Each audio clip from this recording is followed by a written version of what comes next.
What's good? It's Woog. This year's Grammy nominees have just been announced, and I just wanted to give my initial takeaways from these announcements. The first thing that really jumped out at me was how prominent the Barbie soundtrack was, specifically that Billie Eilish song, What Was I Made For? And, there are like multiple songs from the Barbie soundtrack that were among the best soundtrack songs for this year's nominees. And I get it. The Grammys are about big, making a splash, so I'm going to try to be a little bit generous when I start getting into some of the snubs, and I'm actually going to do another video that specifically spotlights who I thought was snubbed from any nominations this year. But in this video, we're going to touch on some of the categories, and there were a few things that I liked about how they kind of shaved down the nominations in the major categories from 10 nominees. I thought the 10 was a lot. That was a bit too much. Down to 8. Now, they used to just do 5 back in the day, and then they expanded it, then expanded it again. Now they brought it down from 10 to 8, which I did like. And one interesting takeaway is that with Jon Batiste's World Music Radio, he actually has a chance at becoming a 2-time Grammy Award winner for Album of the Year. And it's funny because, look, I've got homies who like this latest World Music Radio album from Jon Batiste, but when you think of Jon Batiste, you think of kind of like a musician's musician, not somebody who's like a huge pop star who has like this mega fanfare or anything like that in terms of listening to his, singles, his albums, and so forth. But just the idea that Jon Batiste stands to become a 2-time Album of the Year winner, that's a little bit wild to me.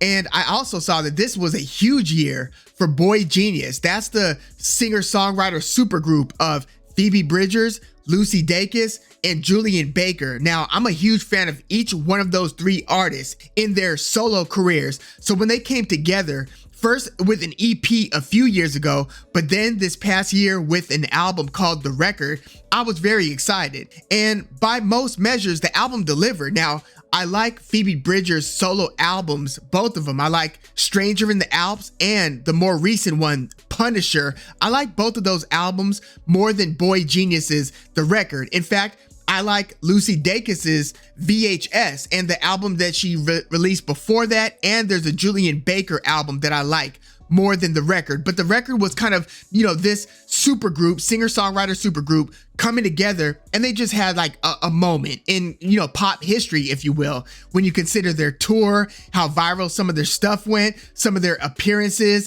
Phoebe Bridgers becoming, one of the new it girls in the music industry. Like, they really had a moment this past year, and they were rewarded heavily by the Grammys, by the Recording Academy with Album of the Year, The Record, Record of the Year. That's a little bit different than Song of the Year. Record of the Year is about the whole recording, like the final product, whereas Song of the Year gets more into the anatomy. It's about the construction of the song. So the Song of the Year is a songwriter award where, the producer gets a credit, the songwriters get a credit, and they're the ones who are rewarded. Record of the Year is pretty much anybody who had a part in developing the final recipe, whereas Song of the Year is more about the ingredients that made the recipe. It's a little bit of a distinction. And I also like how last year they included the new category Songwriter of the Year. So they brought that one back here as well. I also like the inclusion of Best Alternative Jazz Album. That's included this year. But yeah, boygenius, they're up for Record of the Year with Not Strong Enough. And again, they're up for Album of the Year with The Record. So yeah, that's 2 of the 4 major categories here. Major categories, if you don't know, is Record of the Year, Album of the Year, Song of the Year, and Best New Artist. Also, as it pertains to the major categories, I was pretty glad to see Lana Del Rey's Did You Know That There's a Tunnel Under Ocean Boulevard, up for Album of the Year. I was surprised to see Janelle Monáe's The Age of Pleasure up for Album of the Year because, it was she has grown in prominence, and for me, she was 3 for 3 on her album releases with The Arc Android, Electric Lady, and Dirty Computer. For me, this latest album, The Age of Pleasure, and look, I'm a big Janelle Monáe fan. I went to her album signing here in Long Beach at Fingerprints, met Janelle Monáe and everything, got the album signed. But if you look at the critical, reception of The Age of Pleasure, this is kind of seen to be Janelle Monáe's first misstep album-wise. So, I thought that The Arc Android is one of the best albums of the past,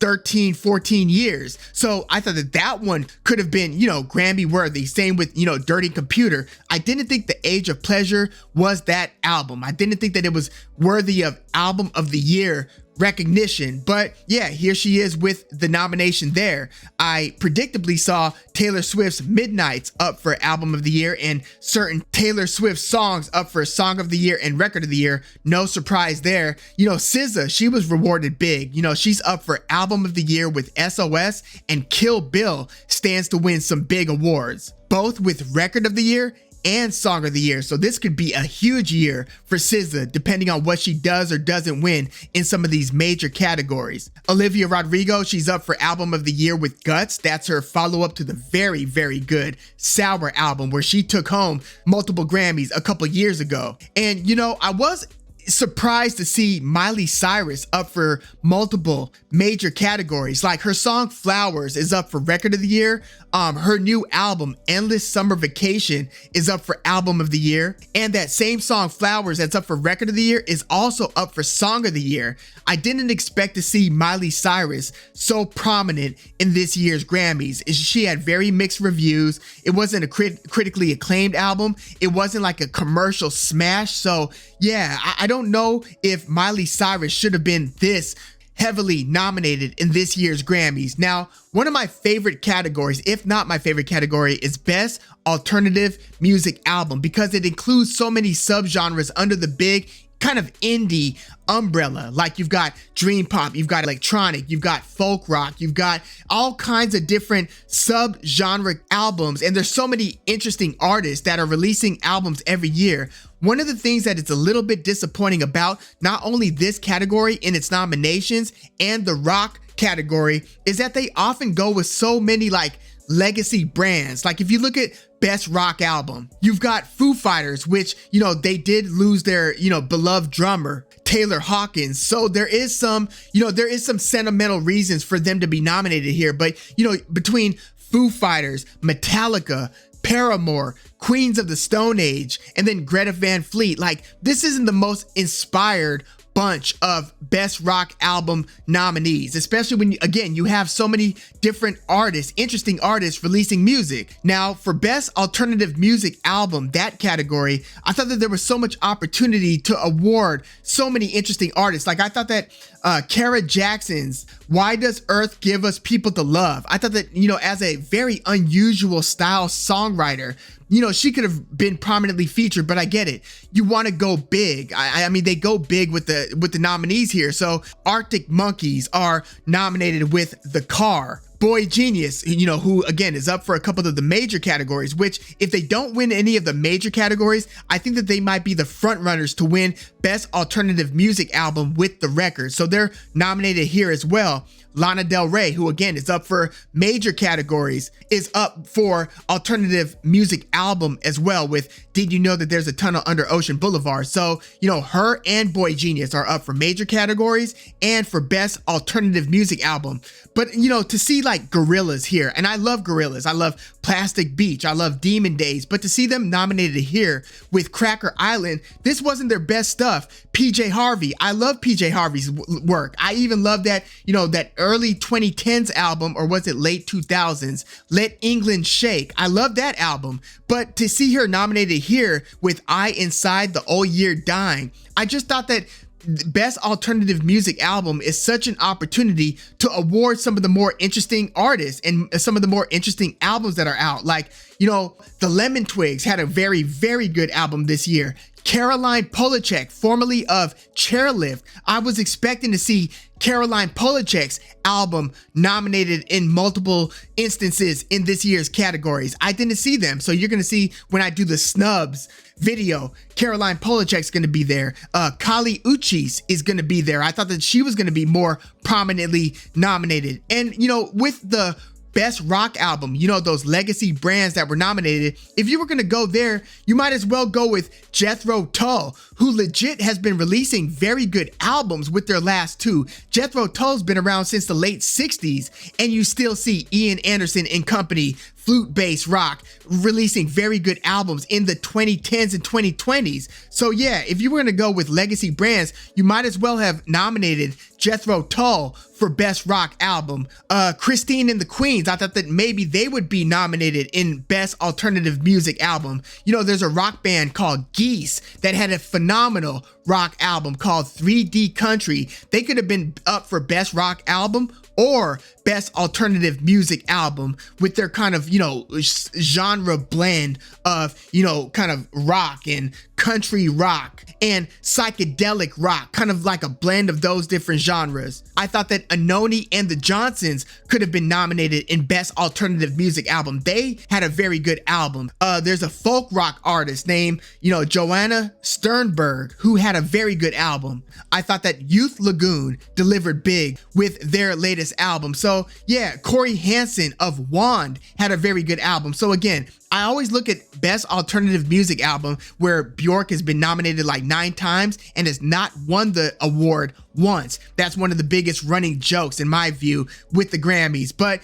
yeah, it just feels like there's a lot of missed opportunity to award very interesting and very good albums, and you go with the usual suspects. Like you'll often see like U2, Radiohead, Arcade Fire, and artists like that instead. And you could have even had Lil Yachty, the rapper who made kind of a psychedelic style album. He could have been nominated in Best Alternative Music category. You didn't even have to nominate him in a rap category or even a melodic rap category. He would have been more appropriately placed in a rock category this year with Let's Start Here. I mean, he went viral with that unexpectedly psych rock album. Lil Yachty, I thought that he got snubbed in this instance. I did like that Metro Boomin was nominated in Best Producer category, but in that same category, Jack Antonoff stands a chance to become a three consecutive Best Producer of the Year with this third nomination. So it's going to be interesting. And then Hit Boy